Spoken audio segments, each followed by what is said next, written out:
Bonjour à tous et soyez les bienvenus sur l'antenne de Grande Île TV. Nous sommes le jeudi 20 juin. Ensemble, on fait un nouveau point sur l'actualité du jour.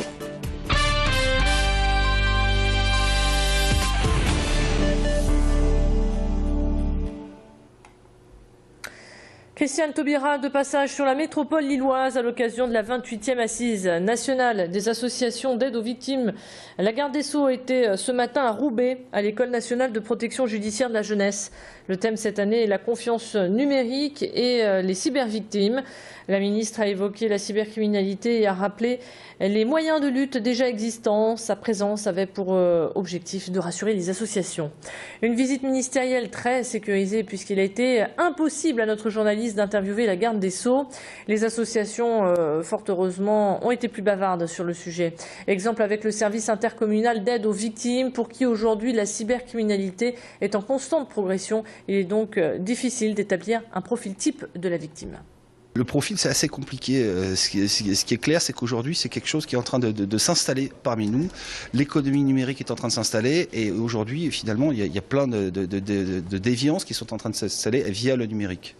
Que ce soit du harcèlement, que ce soit de l'escroquerie, que ce soit du hacking, que ce soit de l'irréputation, il y a un florilège de risques sur le numérique. Un propos recueilli par Tanguy Lécluse. Alors que la loi sur la transparence du patrimoine des parlementaires a fait un flop, 10 députés socialistes, écologiques mais aussi UMP montent au créneau et proposent différentes pistes pour aller encore plus loin.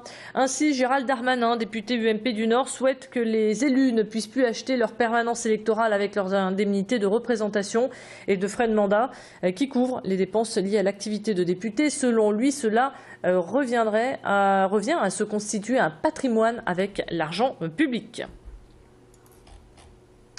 L'usine Jean Cabi à Saint-André s'apprête à déménager pour Comines tout en préservant les 356 emplois. Il y a quelques jours, les salariés manifestaient leur colère face à des conditions de travail difficiles. Inquiets, ils réclamaient aussi des explications sur l'avenir du site. Aujourd'hui, ils obtiennent certaines réponses. La direction du groupe envisagerait de faire construire une usine à Comines. Un terrain de 5 hectares serait déjà réservé. Les acteurs publics envisagent de mettre la main à la poche. La région devrait verser 1 million d'euros, la communauté urbaine 500 000. Mais en contrepartie, la direction de Jean Cabi s'engage à conserver tous les emplois. Cet accord n'a pas encore été signé et devrait l'être d'ici la fin de l'année. Dans l'image qui suit, il reste très concentré, la tête dans le guidon et c'est bien normal car aujourd'hui les séries technologiques passent l'une des épreuves pour l'obtention du bac 2013. À Roubaix, le recteur de l'académie s'est déplacé en personne pour distribuer les copies. Jean-Jacques Paulet a choisi le lycée technologique Jean Moulin pour mettre en avant cette filière pleine d'avenir. On l'écoute justement au micro de Tanguy Lécluse.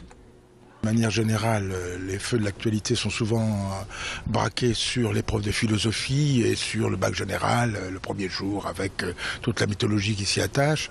Or, je souhaitais, moi, mettre en avant le bac technologique, dans la mesure où, pour notre académie, c'est un enjeu majeur pour son développement futur et qui a couronné eh bien, une réforme qui, j'espérons-le, va amener davantage d'étudiants des bacheliers technologiques à poursuivre leurs études dans le supérieur.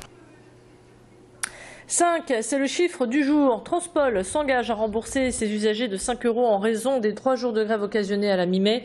Ces 5 € seront à déduire sur les abonnements Maxi Rythmo, jeunes et seniors du mois de juillet. Pour les abonnés Rythmo à la semaine et au mois, ils seront remboursés sur présentation par courrier de leur coupon de la semaine 20 ou du mois de mai. Allez, dans cette édition, on prend la direction de la Madeleine pour une rencontre avec un maraîcher membre du NAMAP, Association pour le maintien de l'agriculture paysanne. L'idée est très simple. Le maraîcher livre chaque semaine un panier de fruits et légumes cueillis du jour à ses adhérents. Les consommateurs payent d'avance et viennent chercher leur panier sans connaître sa composition. Une opération gagnant-gagnant. Le producteur est payé à l'avance et les consommateurs ont des produits frais, de qualité et connaissent également leur origine. Adélaïde Bollard a rencontré pour nous Laurent Desbuissons. Il possède 15 hectares et fait partie de cette AMAP depuis presque 3 ans. Chaque mercredi à 18h30, il est sur la place de la Madeleine et c'est là où l'a rencontré Adélaïde Bollard. On n'utilise pas de pesticides, de produits chimiques de synthèse.